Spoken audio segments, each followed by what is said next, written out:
유대인들을 두려워하여 모인 곳에 문들을 닫았더니 예수께서 오사 가운데 서서 이르시되 너희에게 평강이 있을지어다. 이 말씀을 하시고 손과 옆구리를 보이시니 제자들이 주를 보고 기뻐하더라. 예수께서 또 이르시되 너희에게 평강이 있을지어다. 아버지께서 나를 보내신 것 같이 나도 너희를 보내노라. 이 말씀을 하시고 그들을 향하사 숨을 내쉬며 이르시되 성령을 받으라. 너희가 누구의 죄든지 사하면 사하여 질 것이요 누구의 죄든지 그대로 두면 그대로 있으리라 하시니라. 12 제자 중에 하나로서 디두모라 불리는 도마는 예수께서 오셨을 때 함께 있지 아니한지라.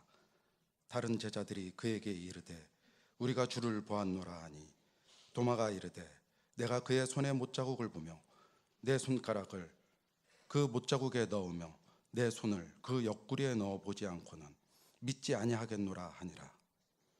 여두레를 지나서 제자들이 다시 집 안에 있을 때 도마도 함께 있고 문들이 닫혔는데 예수께서 오사 가운데 서서 이르시되 너희에게 평강이 있을지어다 하시고 도마에게 이르시되 내 손가락을 이리 내밀어 내 손을 보고 내 손을 내밀어 내 옆구리에 넣어보라.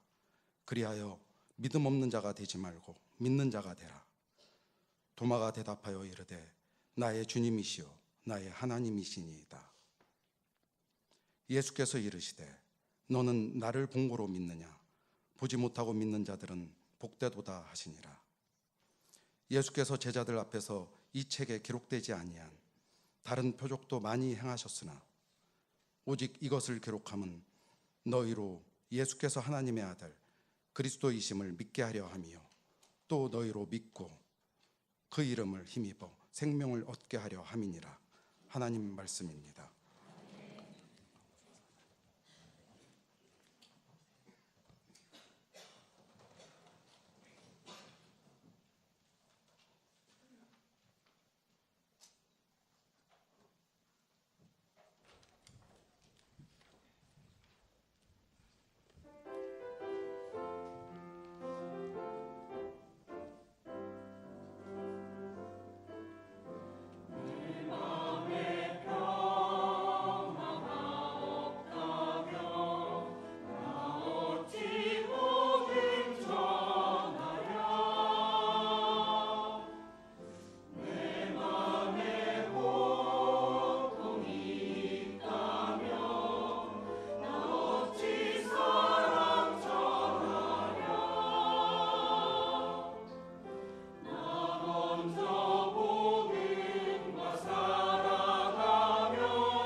아멘.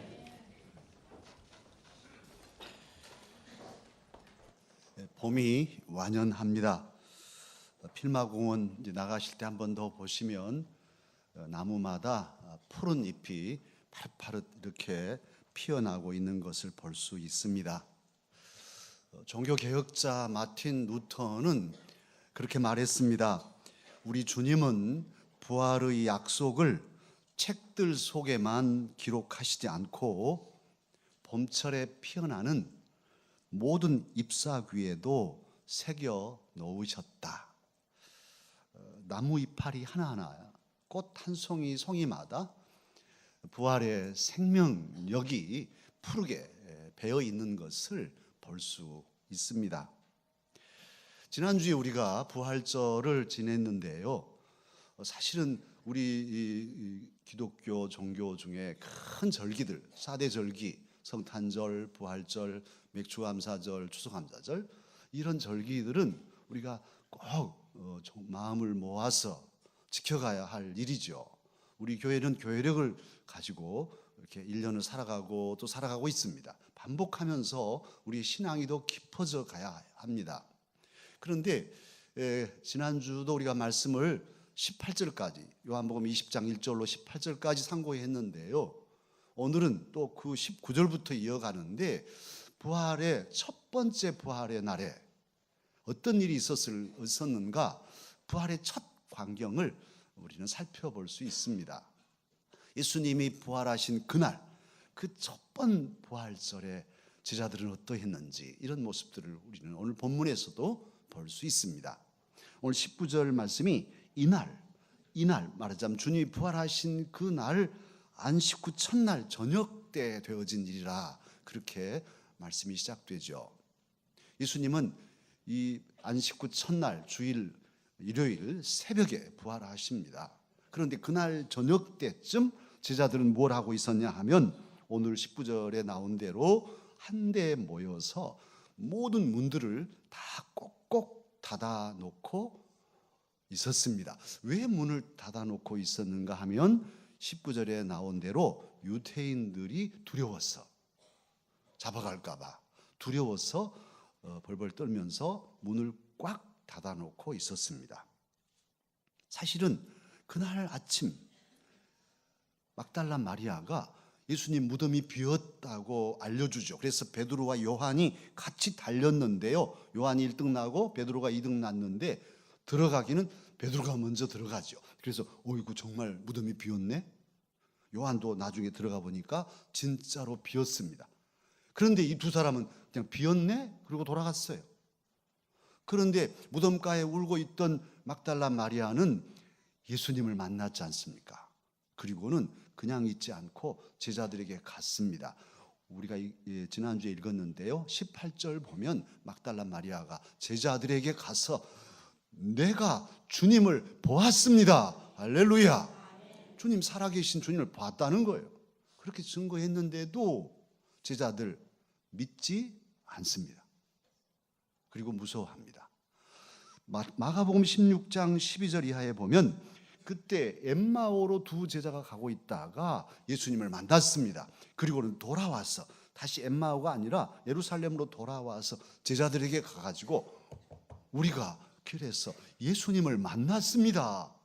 그렇게 증거했는데, 마가복음 기록으로 보면 믿지 않았더라. 제자들이 믿지 않았습니다. 부활의 신앙이 없으면 불안합니다.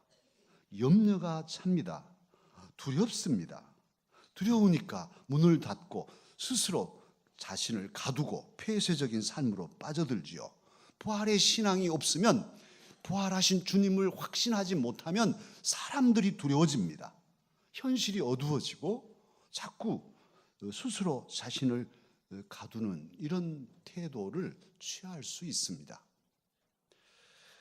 이때는 제자들이 10명밖에 없었습니다. 가룟 유다는 자살하고 말았고 10명 외에 1명 도마는 웬일인지 이 자리에 없었습니다. 이렇게 돌아왔습니다. 도마가 돌아오니까 제자들이 다 같이 우리 주님 우리가 보았다고 말합니다. 10명의 제자가 동시에 봤다고 증거하는데도 도마는 25절 뭐라고 하냐 하면 내가 그의 손에 못자국을 보며 내 손가락을 그 못자국에 넣으며 내 손을 옆구리에 넣어보지 않고는 믿지 아니하겠노라. 참으로 도마 참 대단한 사람입니다. 나는 예수님의 부활을 확실하게 믿겠다는 거예요. 어떻게? 우리에게는 감각이 있죠. 오감각이 있지 않습니까? 시각, 청각, 후각, 미각, 촉각 이런 것들이 다 있죠. 그런데 이런 감각을 통해서 사물을 인식하는 것을 가리켜서 경험론이라 합니다. 관찰하고 모든 걸 살펴서 과학적으로 지식을 습득하려는 이런 태도, 이게 영국의 경험론, 존 로크가 주장하는 이런 경험론이에요. 그런데 이게 도마는 바로 그런 경험론적인 자기의 감각을 통해서 만져보고 직접 이렇게 살펴서 예수님이 부활하셨는지 안 했는지를 확실히 믿겠다는 거예요. 그런데 사랑하는 강사 여러분, 우리의 감각이 과연 진실만을 말하는지요? 우리의 시각이, 눈이 좋으신 분들도 때로는 헛것이 보이고, 이거 갖다가 딱 갖다 붙여놓으면 안 보이고, 한 10리나 떨어져 놓으면 가물가물 뭔지 모르고, 이런 눈으로 감히 하나님을 볼 수 있을까요? 또 우리의 후각도 그렇습니다. 동남아시아에 가면 과일의 왕자가 있어요. 과일의 왕자. 우리는 뭐 과일의 제일 못난이 그러면 뭐가 이렇게 하지만 과일의 왕자 그러면 뭘 들까요? 네, 과일의 왕자는 두리안입니다. 그런데 이 두리안을 먹으면 감기도 생전에 안 걸리고 뭐 어쩌고 한다고 저도 먹어봤습니다만 감기만 걸립디다. 그런데 이 두리안은 냄새로는 세상에도 그렇게 구린내가 날까요?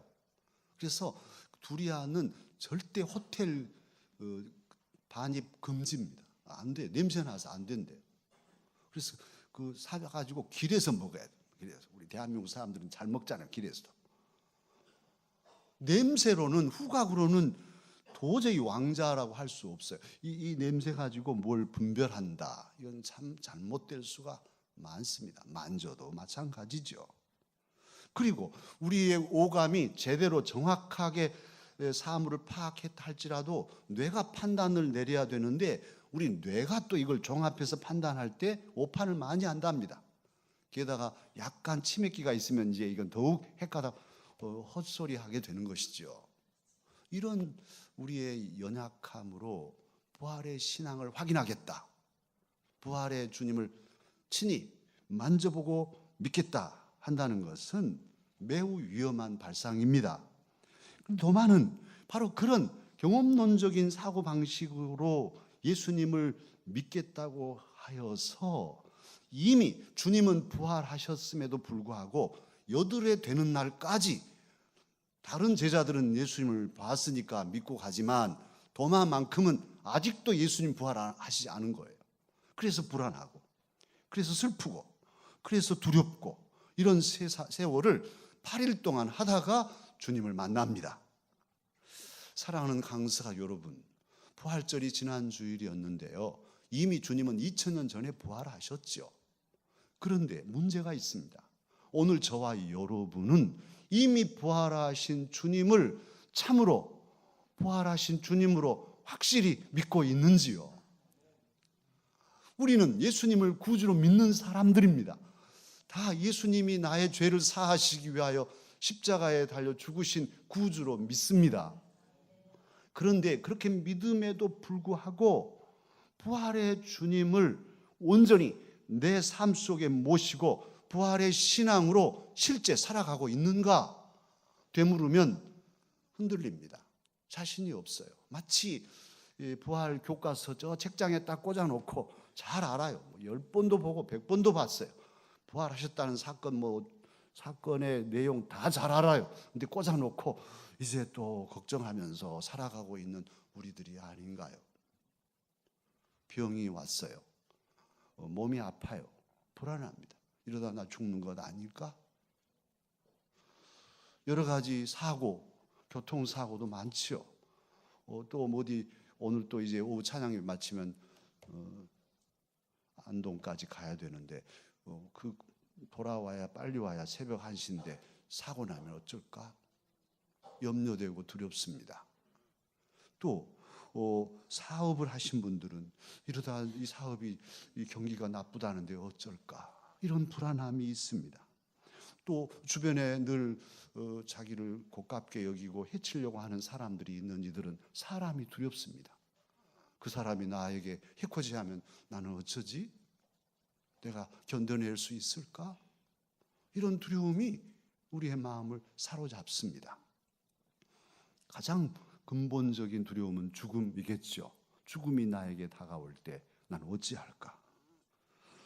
또 이번에 사랑하는 어머님 여이신 우리 박 집사님이나 권 집사님 같은 경우도 더 현실로 가장 가까운 분이 돌아가실 때 죽음이 먼 얘기가 아니고 남의 얘기가 아니니까 확 다가올 수 있어요. 그럴 때 두려움, 어찌할까?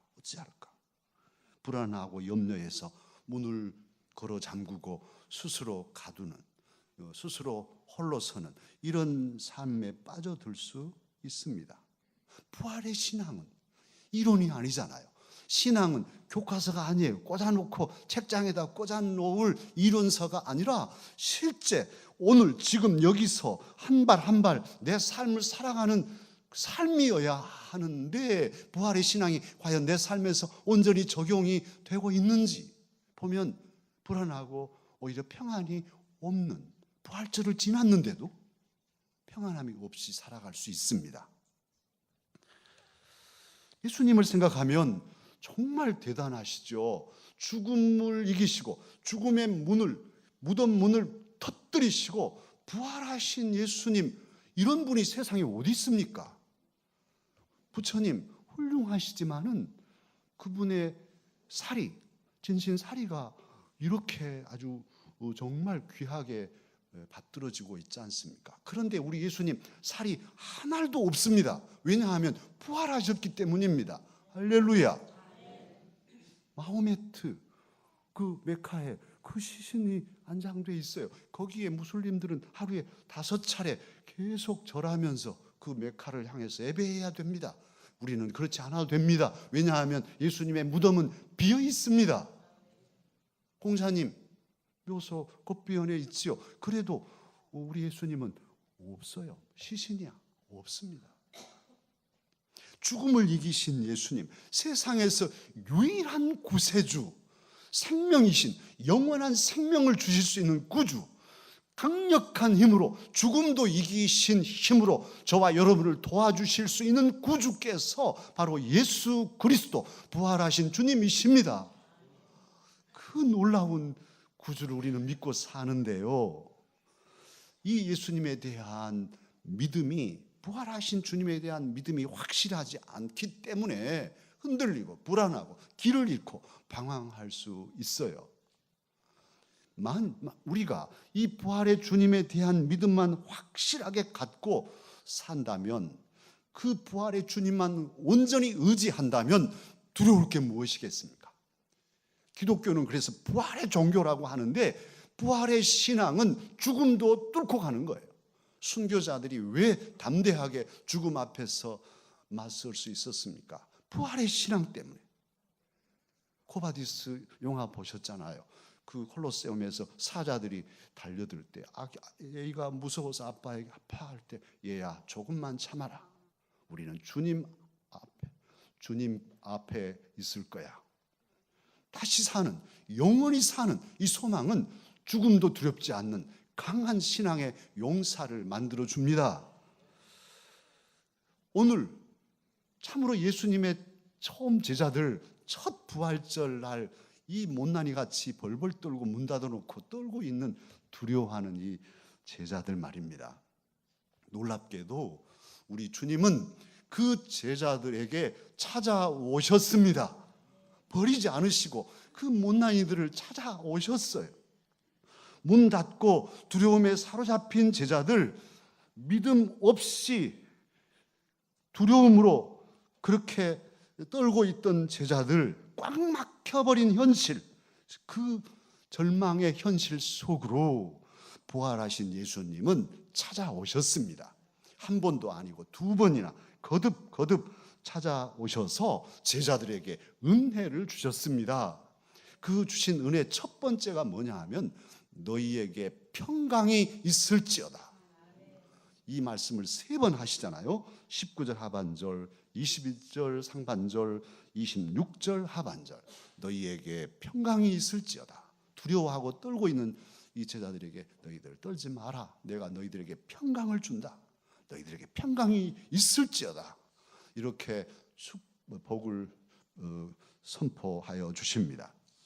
사랑하는 강서가 여러분, 지금 저와 여러분의 형편이 어떠하든지, 어떤 두려움이 있든지, 어떤 슬픔과 아픔과 절망이 우리의 환경이든지 간에 부활의 주님이 우리 안에 오시면 우리에게 평강이 있을 것입니다. 두 번째로 예수님께서는 떨고 있는 제자들, 스스로 문 닫고 스스로 자신들을 가두고 있는 이 제자들에게 당신의 십자가의 흔적을 보여주셨습니다. 자, 봐라, 보고 믿으라 말씀하셨어요. 십자가가 무엇입니까? 그것은 바로 저와 여러분, 온 인류의 죄를 친히 담당하시고 당신이 수욕을 당하시고 그 모든 고통을 겪으시고 마침내 죽음을 겪으신 그 고난의 상징입니다. 그리고 그 고난의 깊이만큼 저와 여러분을 사랑하신 사랑의 상징이 십자가입니다. 십자가는 예수 그리스도의 큰 사랑의 증표이지요.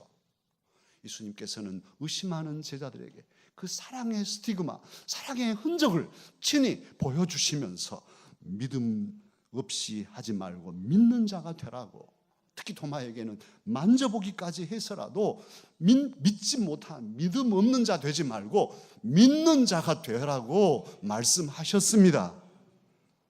세 번째로 예수님은 이 제자들에게 찾아오셔서 파송을 하시면서 그리고 성령을 약속하십니다. 아버지께서 나를 보내신 것 같이 나도 너희들을 보내노라. 아니, 세상에 못난 제자들, 예수님 십자가 달리실 때 다 도망친 녀석들, 부활했다고 해도 안 믿고 벌벌 떨고 있는 이 못난 이들에게 오셔서 내가 너희들을 보낸다, 그렇게 말씀하시고, 그냥 보내면 또 안 되니까 성령을 받으라고 하셨습니다. 그리고 이 성령을 받으라는 말씀은 50일 후에 오순절 마가 다락방에서 모든 제자들에게 불의 혀같이 갈라지는 성령이 임하심으로 응답되었습니다. 그리고 이들은 담대히 예루살렘에 나아가서 거리거리에서 예수님의 복음을 전해서 그들이 회개하고 죄 사함을 받는 이런 놀라운 역사를 이루게 하셨습니다. 사랑하는 강서 가족 여러분, 오늘 제자들을 찾아오셨던 이 예수님, 못난 제자들을 찾아오셔서 복 주신 이 예수님께서는 이 시간 이 예배 자리에 나와 있는 저와 여러분에게도 찾아오고 계십니다. 믿음 약한 저와 여러분에게도 주님은 찾아오십니다. 불안하고 병든 내게, 두려워하는 저와 여러분에게 주님은 이 시간 찾아오십니다. 그래서 우리에게 너희에게 평강이 있을지어다 말씀하시고 십자가의 흔적을 보여주시고, 그리고도 내가 너를 보낸다고, 사명자로 너를 세운다고 오늘 말씀하고 계셔요. 사랑하는 강서 가족 여러분, 눈으로 볼 수 없으면 존재하지 않을까요? 손으로 만질 수 없는 것들은 아예 없는 것일까요? 공기 만져지지도 않고 보이지도 않으니 공기 없나요? 공기 없는 건가요? 눈으로 보고 만져야만 존재하는 것 아니지 않습니까? 우리는 옛 제자들처럼 부활하신 예수님을 직접 뵙지 못합니다. 예수님 십자가 흔적에 손 넣을 수 없습니다. 그러나 부활하신 예수님을 본 선배 신앙인들의 증언을 듣고 우리는 부활의 주님을, 예수님을 믿을 수 있습니다. 부활하신 예수님께서 직접 하신 말씀, 그 기록된 말씀을 읽고 들음으로써 우리는 부활하신 예수님을 믿을 수 있습니다. 가장 믿지 못하던 제자 도마. 오늘 본문에 살펴보면 도마도 예수님을 보기는 보았지만 사실은 도마가 믿음의 고백을 하게 된 그 결정적인 배경은 예수님의 말씀을 듣고였을 거예요.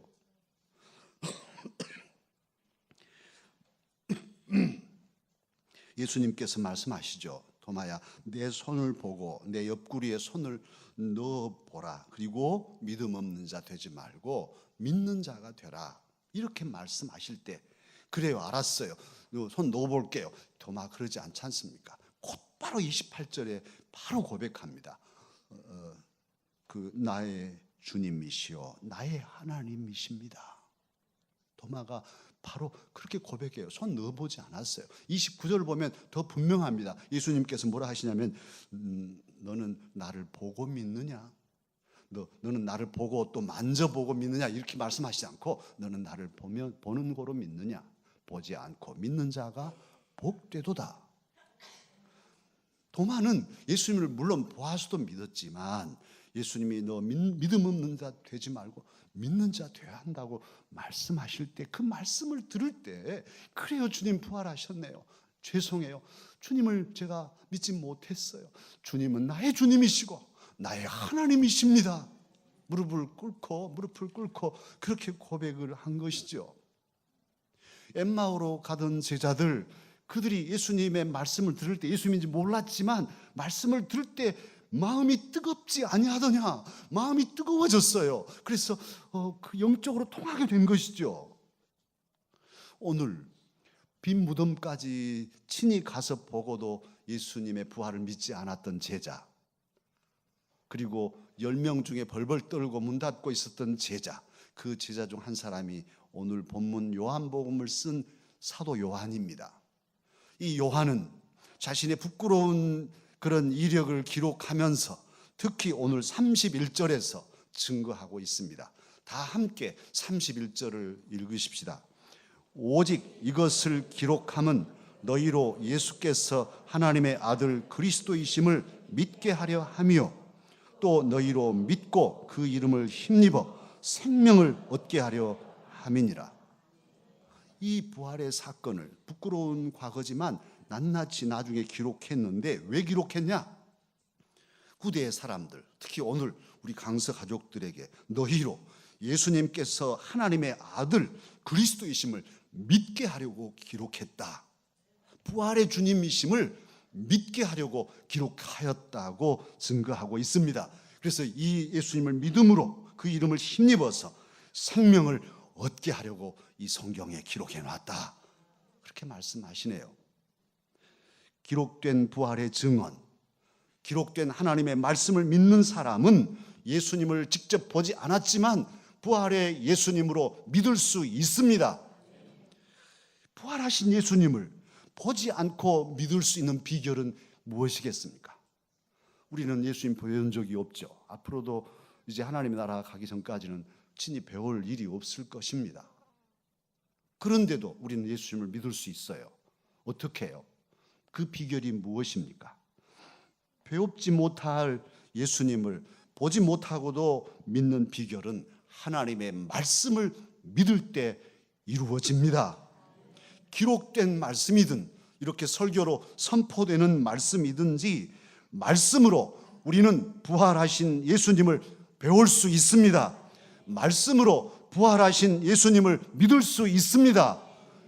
선포된 말씀이든 기록된 말씀이든 말씀으로 우리는 부활하신 예수님과 함께 한 걸음씩 한 걸음씩 인생길을, 사명길을 살아갈 수 있습니다. 믿음은 거기에 있어요. 말씀에 있습니다. 오늘 또 부활하신 예수님은 말씀으로 지금 이 시간 설교를 통해서 또 성경 말씀을 읽으면서 우리에게 지금 말씀으로 찾아오고 계십니다. 비록 우리 눈으로 뵙지 못하나 말씀을 믿고 부활하신 예수님을 우리의 삶 속에 맞아 들이십시다. 비록 우리 손으로 십자가 흔적을 만지지 못하나 말씀으로 예수님의 부활하심을 믿고 그 예수님의 사랑과 그 예수님의 능력을 힘입어 살아가십시다. 사실 저 지난주 고난주간에 겟세마네 기도에 참 한 주간이 온 마음으로 긴장하며 가는 기간이거든요. 하나님의 일은 누르랄라로 하는 게 아니잖아요. 능히 할 수 있지만 하나하나가 마음이 기울어지지 않으면, 믿음의 고백으로 하지 않으면 그건 사람의 일이 되기 때문에 목사는 긴장합니다. 그리고 부활절을 지나고 월요일 날 또 우리 집사님 어머님 돌아가셔서 매장까지 다 비 오는 날 다 마치고 저는 산행도 이제 못 가고 다 그렇게 했죠. 그리고 또 한 주간이 어떻게 바빴는지요. 어제도 아침에 우리 박 집사님네 장례 예배 마치고 또 오전 신방, 오후 범중기 신방 하고 나니까요, 시간이 다 쪼개져 버리고 없는 거예요. 오늘 설교와 또 오늘 오후에 또 헌신 예배 드릴 교회 설교 두 편을 마무리해 가야 되는데요, 너무 힘든 거예요.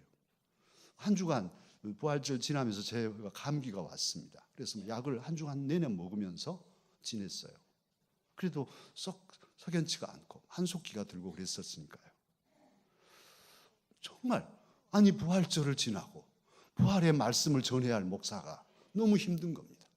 어제도 12시간 훌쩍 넘게 지나면서 잠이 부족하니까 오늘 또 계속 아침부터 밤까지 계속 논스톱으로, 이따 점심 먹고도 이제 선거관리위원회 모이고 당회 모이고 하면 또 가서 또 설교하고 오고 바로 또 안동으로 출발해야 되고, 이런 일정을 생각하면 기가 막힌 거예요. 내가 어떻게 견뎌낼 수 있나? 이러다 쓰러지면 어쩔까? 이런 두려움, 염려. 그래서 무거운 마음으로 잠을 잤습니다. 아침에 일찍 일어났는데요, 정말 마음이 무거운 거예요. 그런데 여러분들은 어떠시겠어요? 여러분도 마찬가지 세상에 여러 가지 일들이 늘 마음의 짐처럼 얹어져 있고, 자식들을 생각해도 힘들고, 사업을 생각해도 늘 마음에 무거움이 되겠죠. 쉼이 없는, 주일도 쉼이 없이 일하시고, 이런 어떤 무거움을 가지고 아침에 저도 일어났는데요, 저는 항상 일어나면 말씀을 듣습니다. 스마트폰에 프로그램이 있어서 누르면 말씀이 들려요. 반복해서 이렇게 듣는데요, 오늘 말씀을 아주 더듬더듬 해가지고 스트레칭 하면서 말씀을 눌렀어요.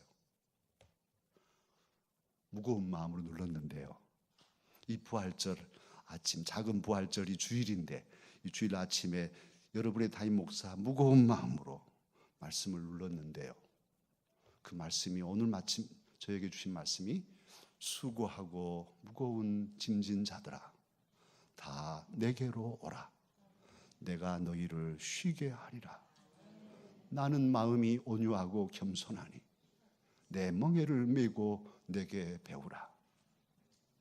내 멍에는, 그리하면 내 마음이 쉼을 얻으리니 내 멍에는 쉽고 내 짐은 가벼움이니라. 주님, 그 말씀을 듣는 순간요, 제 모든 짐이 다 주님께 맡겨졌어요. 내가 하겠다고? 내가 설교 준비해가지고 내가 잘해버려요? 내가 할 수 있을까요?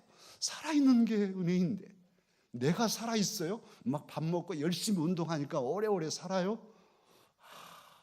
살아있음이 은혜요. 지금까지 하나님의 일을 하는 모든 게 주님의 은혜인데 왜 내가 앞서고 힘들다고 염려하고 힘들어서 마음에 짐을 지고 낑낑대고 있었을까요? 오 주님, 주님께 내 짐을 올려드립니다. 내 자녀들의 일도 주님의 손에 올립니다. 주님의 교회의 여러 가지 일도, 다음 주 선거도 주님의 손에 올립니다. 제 손을 떠났습니다. 다 올려놓으니까 마음의 평안함이 와서 오늘 저렇게 이렇게 1, 2, 3부 씩씩하게 말씀 전하고 있습니다. 사랑하는 강서 가족 여러분, 우리 주님은 이 시간 말씀을 통해서 여러분의 지친 삶에도 찾아오십니다. 부활의 주님이 지금 찾아오셨어요. 그러기에 저와 여러분 모두 도마처럼 우리도 이 시간 고백하십시다. 말씀을 통해서 내게 찾아오시는 부활의 예수님, 예수님은 나의 주님이십니다. 예수님은 나의 하나님이십니다.